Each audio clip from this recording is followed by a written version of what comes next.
Well, thank you very much, and congratulations to you because the fact that you're at this conference means that you're willing to accept new ideas and facts, and that really is the key to leadership.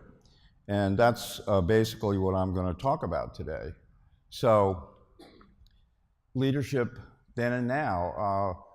Sean and David asked me to talk about some of my combat experiences and the decisions and the leadership there. And after that, in private sector businesses and some of my other military experiences. And I saw Rob O'Neill's pitch. He's the guy that shot Osama bin Laden. And I took some things away from that I'd like to share with you. I watched it twice. He said that calm is a choice. I don't know how many times in my career I've had to put a sign on my desk that says calm, just calm down. And stress is self-induced. And that's a very important thing. You can deal with stress because it's self-induced. And controlled fear is a motivator if you can control it. And later on, I'm going to tell you, because he was in SEAL Team 6, how SEAL Team 6 got to be, because I had a role in that. So I wanted to find out what kind of an audience you were. And this was what I came up with. So, and I'm going to be 80, so I'm going to try to walk down these stairs now. So, anyways, so Dave, can you help me? Thanks. I got to walk down here because I've got to point to some things. Thank you. Now, this is, excuse me, I want to go back. How do I do that? This is Justin, okay? And he's a sparkle person. He's a sizzle person, okay? And this is somebody that's a grand poobah of something. I haven't quite figured that out yet, but this is my oldest granddaughter, Brittany. And she's a steak person, okay? And steak people think that they're more important than sizzle people are, actually. And this is Dave right here, my son. And you know it's him because he has a mask on and he has a beautiful girl around his arms. So you know it's Dave. But I told him, I said, we don't wear green masks. We wear black ones, like the Lone Ranger, you know, Batman, the Black Vulture. Now, if you don't know who the Black Vulture was, you're under 50, okay? And the Shadow. So the Green Hornet and Kato were green. And if you don't know who Kato is, you're under 50. So, and the Joker. So I wanted to get a handle on what my audience was going to be like. Now, Brittany, excuse me, can you go back one? Brittany went to the University of Alabama. Okay, yeah, see what I'm saying? And I went to the University of Georgia. Yay! And they played in the national championship, didn't they, Brittany? Yeah, and Alabama won that game. On the last play of the game, this guy threw a 50-yard pass in overtime, and all the Georgia guy had to do is knock it down, and Georgia would have won. And Brittany said, "Oh, I was so scared when I watched the last play of the game." Brittany, I watched the last play of the game, and I used a different word than that, okay? Okay? And I wish you all the best in your new job. I really do. Yeah, hope you could do well with that. Now, so the first thing I want to talk about leadership is don't hold a grudge, okay? Don't use me as an example. Now, this is South Vietnam, the southern part of South Vietnam. And there's Ho Chi Minh City, formerly Saigon. And this is the unit in my first tour. I was stationed in the Delta, and we were a riverine force. And I fought in almost all these battles. So if you fight in a lot of battles, you're going to get shot. You know, believe me. I don't know if that's an axiom or not, but it could be. But I'm going to talk to you about the Battle of Canto, which is the second biggest battle that was fought in the South, second to Saigon. Now, what the VC were trying to do, they had their main attack in the South because where Saigon was. They attempted to win, and they thought they were going to get a popular uprising like they did against the French at the Dien Bien Phu, but it didn't happen. In fact, it was a devastating tactical defeat for the VC, and they ceased to be a tactical entity. It was effective. So, and they really ceased to exist. So we won something on the battlefield, but we lost it in the White House and the Pentagon. And I give speech on that, and it's amazing what happened there. So I'm going to talk to you about the Battle of Canto, which was done on Valentine's Day 50 years ago. And it was a major battle. So could you expand that slide, the map, for a second? No, I guess not. Yeah, see, this is Canto here, the town, and this is the Canto River. And I should tell you something about our unit because we were a waterborne unit. So this is us steaming to an objective area. So we were a riverine fort. And these are the troop carriers here and our mini battleship, so to speak. Now here we are landing on the west bank of the Canto River. And these are the troop carriers. When these ramp goes down, the troops come out, and that's what it looked like. And Army Magazine actually wasn't there during Canto. They came and did a piece on us after this battle. So there's one of our firepower boats. We called them Zippo because they could stream out napalm, and they were very well armed. So we had those boats as well. Now, if it's in blue, they're the good guys. That was us. If it's in red, they're the bad guys. So we came in down the Canto River here, and this is my company, and this is the rest of the battalion minus us. So that's what that means. So I told my boss, I said, gee, I see a lot of footprints going north toward the town. Now, see, Rob O'Neill knew he had a 90% chance of not coming back, but he went anyway. See, that's real valor. I didn't know this. See, if I knew what was up here, I probably wouldn't have gone, you know, so. And see, Mrs. B didn't raise no fool, I'm telling you that. So here are the bad guys. These are 3 Vietnamese regiments that were poised to attack and wipe out this town called Canto. So I bumped into them. It's called a meeting engagement. See, so that's the second tier of valor. You bump into something, you make a mistake, and you got to fight like hell to get out of it. Okay? So it's not like Rob O'Neill. So they were poised to attack, and so what they did is they surrounded me.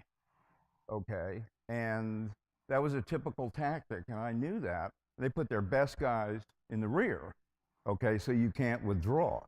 Okay, so there we were, outnumbered 30 to 1. And I'm gonna meet with some of the NCOs in my company, and they said, that's pretty good odds for us, you know, so really not. So it was a siege mentality. So what the rest of the battalion tried to do is get to us, and they couldn't. They actually took more casualties than my company did. But we're sitting there saying that withdrawal is not feasible. At least I thought that. So what do? My boss brought in 4 artillery batteries down the Canto River. Here, these are my graphics. I did this with a magic marker. Okay, so yeah, I asked Dave and Sean. I said, "Can you give me some graphic support for this, for God's sake?" Say, "No, we're not even going to pay you to make the speech." Okay. And you're going to have to hitchhike to Florida. And they said, and David said, you weren't such a great dad either, you know? So here's 4 artillery batteries and 24 guns. And this is what they look like, barge-mounted artillery. So we were all waterborne. So what do? Everybody wrote us off. When you're surrounded 30 to 1, they said, oh, they're writing you off. There was one person that didn't, that was me. And so what we did is move offensively this way. Because, you know, we did come up on the rear of them. That's their cooks, bottles, washers, medical guys, and that sort of thing. So I said, well, what are your options? And see, I believe that everybody in this room has pivot points in their life. You make a decision or something happens to you, and it changes you for the rest of your life, and this was one of mine. Okay, so we move up here, and we're starting to see the effects of the artillery fire. And I can tell you, I had a young lieutenant out with me, Fort Observer, and I think it was his second battle or something. Now, to get the fires from these 4 batteries with 2 different fire direction centers into the right places here is like you doing Rubik's Cube blindfolded, okay? It's really tough, but we did it. And we fired 17,000 rounds, and they were variable timing rounds. What I mean by that is that they exploded above, not on the ground. And so the shrapnel came down on them. And you got to remember, they were attacking, okay? So they weren't dug in. They weren't a dug-in enemy. So we forced them to withdraw. And I lost 3 guys in this battle, if you can imagine that. I may get a little emotional here, but so what do you take away from this, from a leadership standpoint of view? You have to make decisions in time to affect the outcome of what you're trying to get, okay?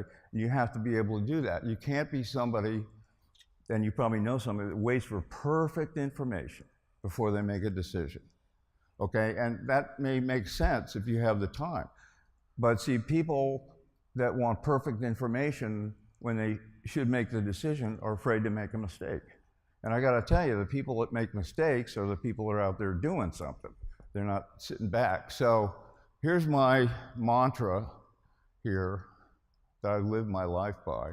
Fight on, stay strong, and never give up. The only problem is you gotta make sure you're right if you never give up. So look at this guy here. He's underwater carrying his, that's an M60 machine gun, so he doesn't ruin the M60 machine gun because that's what's gonna get him out of this in the first place. So that's the spirit of the fighting man. And if you are recording this, Dave and I are going down to a reunion in New Orleans where you tell a lot of lies and exaggerate. So if I get this wrong, they're gonna kill me over it. So, but see, when you're in command of a unit and you lose guys in combat, you never forget that. And this is my house, and I fly the flag at half-mast every Veterans Day and Memorial Day, and or anytime the president says that we should. So I definitely, and this is Canto today, because we didn't wipe it out. It's now the second largest city in South Vietnam. So one of my non-commissioned officers, he goes back to Canto, and he thinks he's gonna get the key to the city from the mayor, because we saved the town. And he got over there, and they're not allowed to talk about the war. Okay, so he was glad he went over there. So, and he gave us a whole bunch of pictures there as well. So, do you know what building this is? This is a familiar building to you. And I probably should get back up here. And, all right. Okay, I knew I was gonna do something good before the day was over. So I'm a muddy boot soldier. I commanded 3 combat units, and I've turned down, when Colin Powell was the Secretary of Defense's horse holder, I was nominated to be the Deputy Secretary of Defense's horse holder, and I turned it down. I was a colonel at the time. So I've always turned down jobs to stay with the troops. Now, when I was a young lieutenant colonel, and I stared at this building, which is not up on the screen. Oh, there it is, okay. I said, oh my God, how am I going to influence? How can I do anything to make a difference in this behemoth building? And I had 2 jobs at the end. I was the director of current operations for the Joint Chiefs of Staff. And this guy does everything but nuclear. Okay, and so he decides and presents to his bosses the non-nuclear options for North Korea, say, the guy that's in there now, ISIS, Al-Qaeda, Syria, Yemen, Iran, Iraq, and those sorts of things. So this guy, I got totally burned out in this job, to be honest with you. It's a hell of a job. And but I want to tell you a story of one action I ran. A Special Operations Command has to have, which we stood up, Special Ops, okay, has to have an Army component, an Air Force component, and a Navy component, which would be the SEALs. So I went to my boss and I said, yeah, we got to take some SEALs away from the Navy and send them down to the Special Operations Command. You could have heard the air getting sucked out of the room, because the politics of that were ferocious, because the SEALs were owned by the Atlantic Fleet and the Pacific Fleets. And so I ran this action. I briefed it in the tank, and that's where the chiefs and the chairman meet to do briefings, and they disapproved it. So I went back to my office, and 2 days later, I got a call from somebody from the Secretary of Defense's office say, did you run an action taking SEALs away from the Navy and giving them to a special op? I said, yes, I did. Well, we need to see that. I said, look, my boss, my boss's boss, my boss's boss's boss, and my boss's boss's boss's boss disapproved this. You know, I'm a loyal soldier, I can't give you that, but he got it, and guess who got blamed for it? Okay, I thought that was the end of my career, to be honest with you. And Frank Carlucci was the Secretary of Defense. And see, that team that went to Special Operations Command is SEAL Team 6. So I'm really proud of that. And the leadership thing you take away from that, stick to your guns if you think you're right. Don't give up the team. Now, Rob talked about going across the street and being in SEAL Team 6, and only half the SEALs that went through the Navy could pass getting into SEAL Team 6. And the reason for that is, in my opinion, is that the SEAL Team 6 is now working for other special operators. So if you're a SEAL and you're in the Navy, you're a sideline. And I was in the Green Berets. I spent half of my career in Special Ops and Black Ops.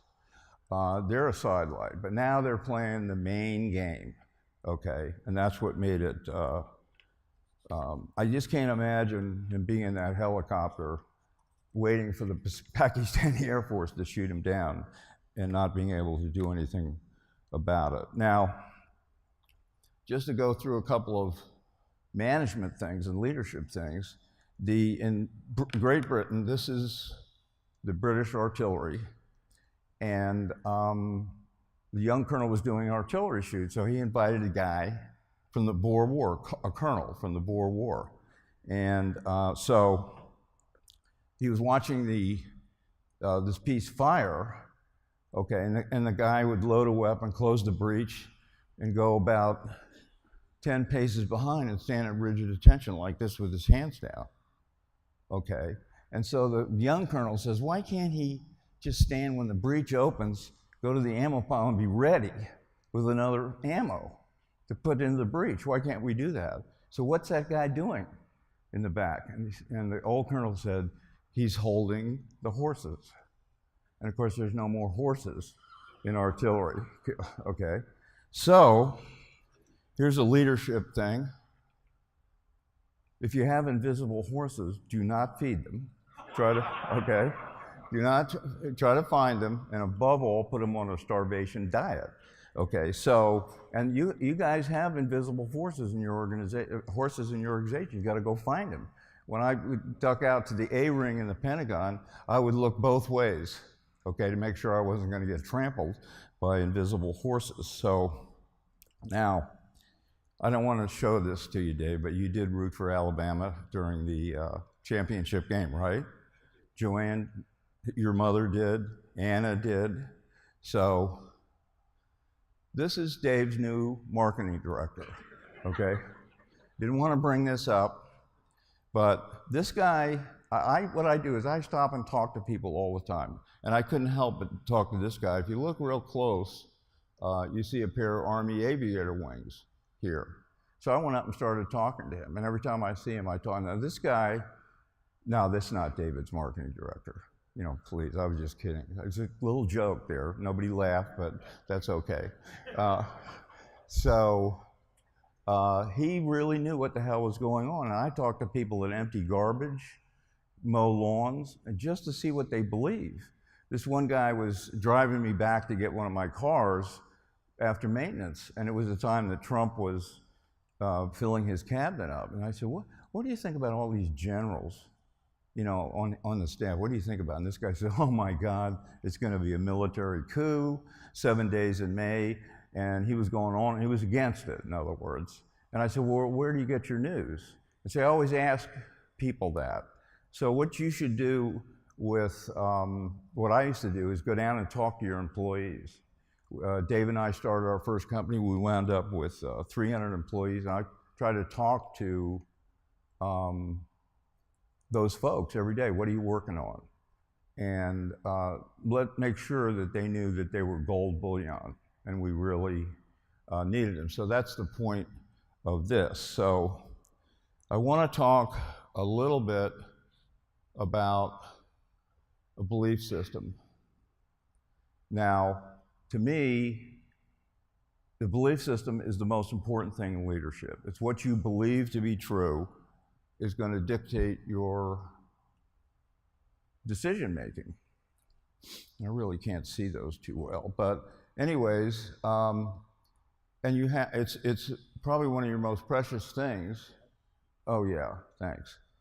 And it drives your decision making. So if you believe your CSR rating is 97, and it's really in the 60s, you're going to go one way. And I minored in statistics at Georgia. You know, that's the team that lost the national championship against Alabama, right, Brittany? Yeah, see, yeah, okay, I just don't want you to ever forget that. The last play, I was so scared, I couldn't watch it, you know? And so, you know, you have to, it drives your decision making. Okay, so if you believe your CSR rating is 97 and 67, I minored in statistics and did a lot of master's work in marketing research, which is very heavily statistics oriented. And I showed him where his CSI rating was in the 60s and not in the 90s, okay? And I showed him exactly how, it was because of the way he was collecting his data and his sample sizes, okay? It was a self-fulfilling prophecy, and he didn't believe me, did not accept that as a fact. So if you're 97, you're gonna sit back and say, man, we're really doing great. If you're 67, you're gonna pick up the hem of your dress and start running, believe me. So that's one example I can give you. So now, what are the killers? Egoism. See, a narcissist always believes that his or her views are better than yours, okay? So when you try to give them a fact, they may reject it on that basis and that basis alone. An ideologue, living by your wits. How many people you know that live by, hey man, you know, we're gonna do this, this is right, and he doesn't ever add to his knowledge base. So, let me go back one.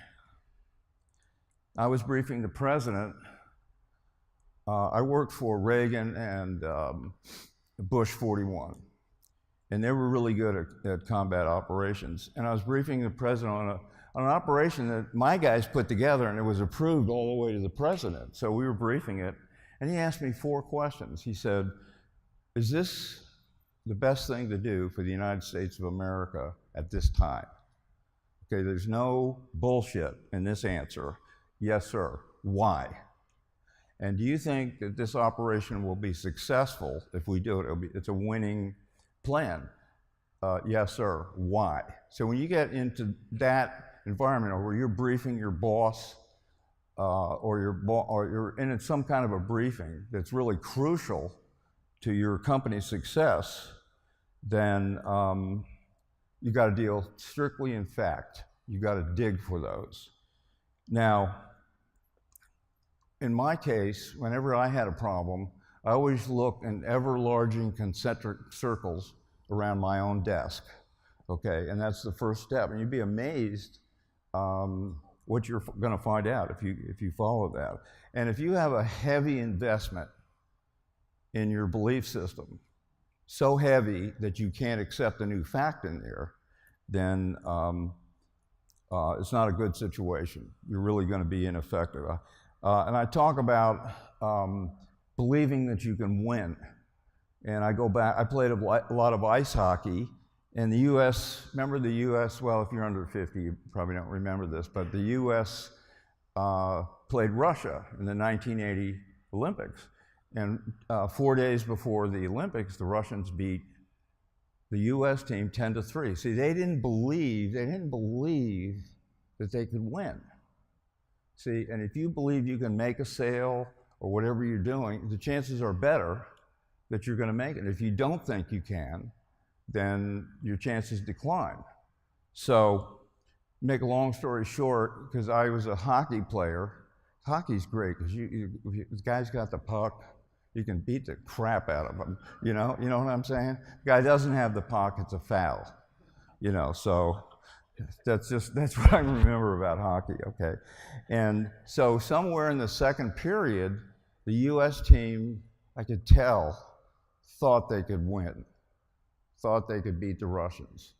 And Herb Brooks, who was the coach, really had them in great physical shape because the Russians typically won because they were in better shape, especially in the third period. So your belief system, to me, is and don't fall in love with your own stuff, okay? Just because you said it and you created it, don't fall in love with it. You got to be critical about it. Now,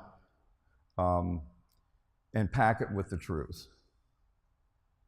Who knows who this guy is? Right, there you go.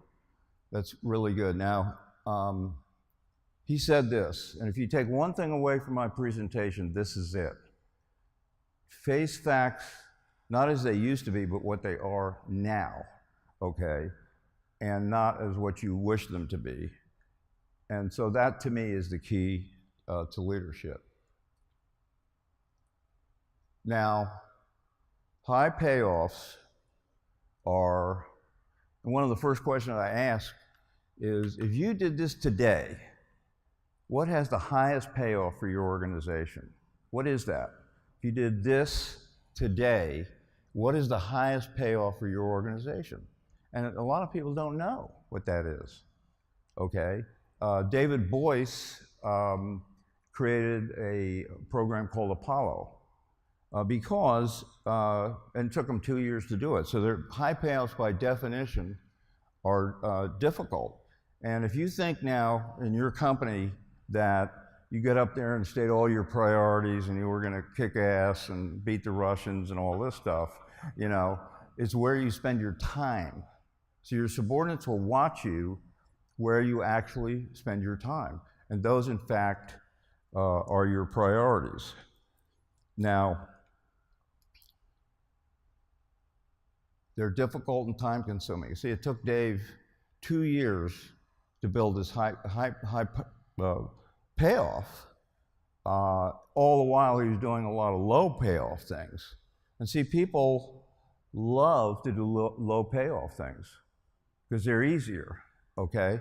And so you don't want to get trapped in Lopo City, which was what I call it. I took over as an executive officer in the 82nd Airborne Division. This battalion who never passed a maintenance exam and never passed their readiness exam. So those are high payoffs.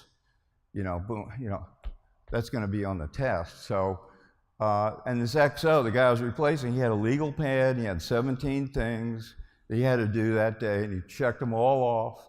And see, if you're in Lopo City, he went home and say, honey, I'm home, I had a great day.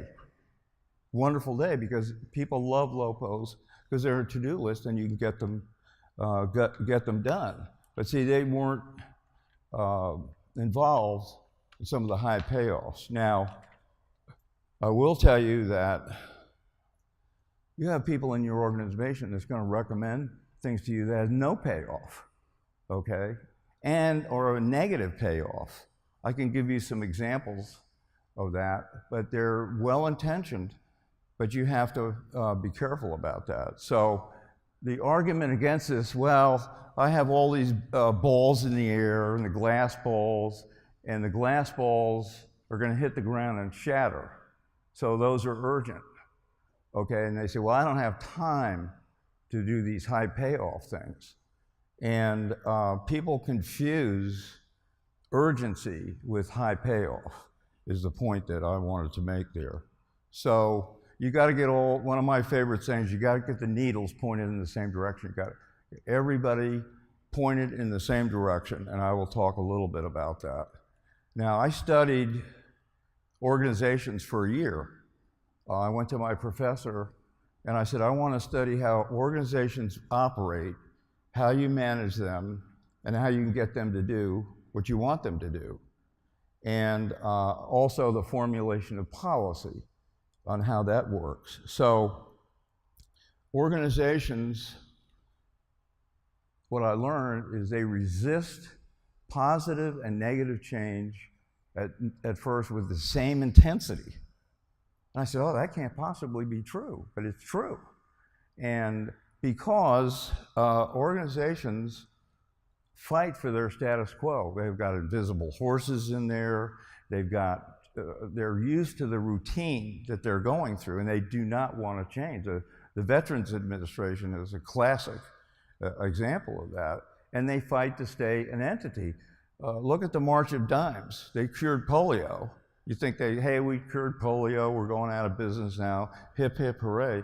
What did? They changed their mission to all childhood diseases. Okay, so they're never gonna go out of business. So this is one thing I learned is the organization's gonna pace your change. You think you're doing it, but you're not. Your organization is. It's your organization's ability to accept change effectively and absorb it. And the analogy I like to make, let's say you're on a locomotive and the guy's firing coal into the fires. He's shoveling it in there. And if he puts too much coal in there, it's going to jump at the next curve in the track. Okay? So who's really controlling that? It's the guy that's putting the coal in the fire, not you. And we've had several examples of people going too fast and outpacing the economy's ability to absorb the change. So I feel like I've learned that in spades. So you guys are going to face a lot of change coming up. And what's going to pace that is the ability of the economy to absorb it. You got a lot of gas stations, you got a lot of dealerships, so forth. I was going to talk about the future of the car industry, but Eustace Mita probably is going to talk about that, so I didn't do that. So rules of engagement. Now here's an example. I used to write the rules of engagement. Okay, so one of the rules that, believe me, I didn't put in there is don't fire unless fired upon. Sounds okay, doesn't it? So let's go down to the battlefield now. Say, hey, listen, we want to attack these guys up here, and they don't know we're here, but they haven't fired on us yet. So we can't attack them until we get fired on, okay? So what you do is, I said, Dave, Sean, can you come up here? I need a favor. I want you to go out to this clearing here and go nanny, nanny, booby, to the guys up on top of the hill, I want them to fire at you. You've got to take one for the team. Come on. So, oh, there goes an Air Force jet. I wonder if he can drop his ordnance if no one's fired upon him.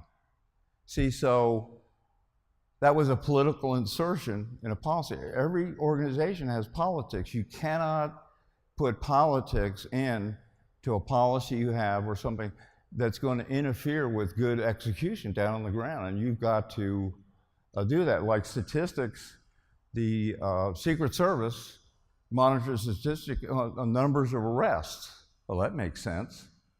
But when you look at it, so the ambitious agents, they one arrest after the other. Well, what about the guy that's on a year-long mortgage bust or credit card fraud, and he has one arrest?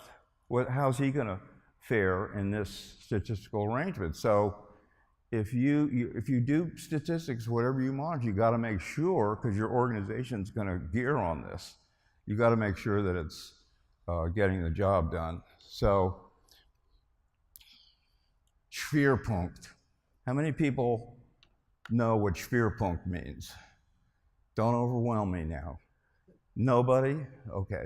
Schwerpunkt is a German word. That's one of my favorite words. And what it means is, what is the principal focus on what you're doing? Okay, if you're coming up with a battle plan or a business plan, what is the central focus of that? And everybody needs to know what that is. Okay, so it's a great word. And your rewards and sanction system have to match that. So if you're like me, when every organization I ever ran, it's performance and results. Nothing else. Okay, so the people that get results for you, those are the people who get the most reward. How many times have you seen a government agency give a bonus to everybody? See, that's like a participation trophy. So you have to and make it easier for your customers to gain access. Now, I'm going to finish here with, you got to strive to make your subordinates more effective. And if you're a reports person and a meeting person, you probably don't know a lot about your organization, to be honest with you. And 1 to 4 managers, see, 1 is a level 1 guy whose task is to go to point A, take a drink of water, and I'll tell you how to get to point B. And a 4 guy is like Dave and Sean. They're laissez-faire people. Go to Miami and start a business, be good, be brave, and call me. Or go to Chicago and start a business.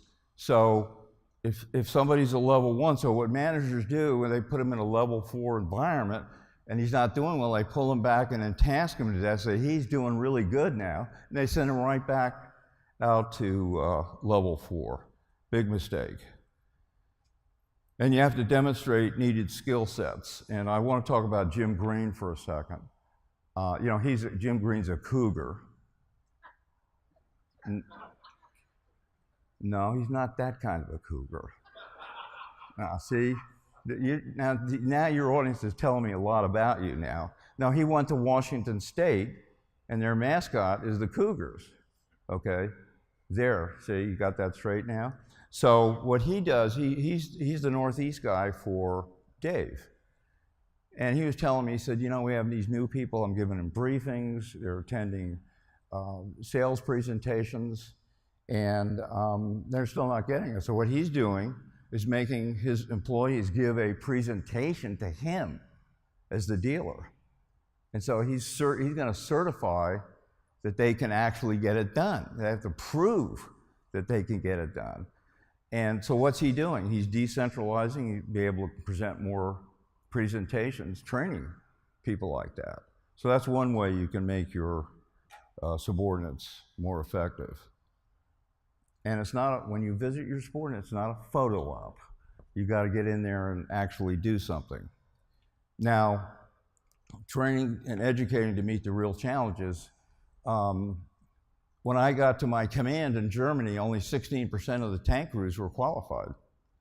And it was because we were going to be outnumbered. My job was to defend the Fulda Gap, which is the main invasion route of the bad guys, when we had 2 Germanys. So the tank tables on the ranges were simulate that we were outnumbered 5-1. And these guys met and said, you know, these are too tough. Our tank crews aren't passing these. And I said, well, what are you going to do? Make it 4-1? Let's move the goalposts further out so the kickers in practice are going to feel really good about themselves. But until they get into the game, it's going to be narrow. Or you could put a piece of tape over your idiot light in your car. So you're feeling wonderful until you run out of gas. So you have to train. And then I got in there and found out that the reason why a lot of people were failing it was something that had nothing to do with putting steel on the target. So I put this tent up behind the range and made them pass the commands and all this stuff before they were allowed to go downrange in a tank and put steel on the target. And it jumped to 93. So you have to get in there and find out what the hell is going on. So that's an example of it there. And see, Dave taught me this. You know, Dave, my son, sitting right here. We were in his new Ford Explorer, and he was texting and emailing on his car with his voice recognition system. So he was texting one of his girlfriends, and the first line was, "What you doing? You know, what you doing?" You know, I said, "Does that work, Dave?" He said, "This is dynamite stuff, Dad. This is dynamite." Then the second line was, "Is you is, or is you ain't my baby?" You know? And I'm going to be 80 in 2 months. And I said, "Did this really work, Dave?" He said, "Dad, this is it. You know, you're old, you don't understand what's going on today." So what I learned from that is, I wonder if my car can do that. So I went down to my dealership, and I was trying to do this through Bluetooth, but you need plug into USB ports. So I learned 2 things from Dave: how to pick up girls and how to get my car going. And say 1 out of 2 is not bad, you know. So I'm going to finish with this. What I wanted to tell you is that 1 out of the original Dow companies, of the 30 companies, only 1 remains today. Anybody know who that is? You know, what you doing? Do you know that? General Electric. And Jack Welch, when I owned General Electric, was in the 40s. Now it's in the teens. Maybe it's a goodbye. So that change is coming to your organizations. And this is a driverless car. And the one thing, and the guy on the panel with Joe, the guy, the ugly, bald guy that was sitting next to him, to his right, he nailed it. He said that the Ubers, the Lyfts, FedEx are going to rule the world, not the car companies. And he said that. The ugly guy, the bald guy said that, you know. And I was having dinner with him, so I mean, he nailed it. Even though he's not, you know, not the greatest guy appearance-wise, he was really correct. So you don't want to dismiss what he's saying. Now, 2 last thoughts on leadership is, don't play stickball in the parking lot when the main game's in the stadium. Okay. Now, if you belong to one of my units, the military way of saying it, don't step on piss ants while the elephants are running wild through the jungle, okay? So that's another way of saying that. Now, Al, baby, these are words of wisdom. We can't solve problems, think the same way we used to, okay? And you guys are gonna have to pick up the hem of your skirts and start running to get this, if any of this is true. So I wanted to leave you with that thought. And thank you very much for listening to me.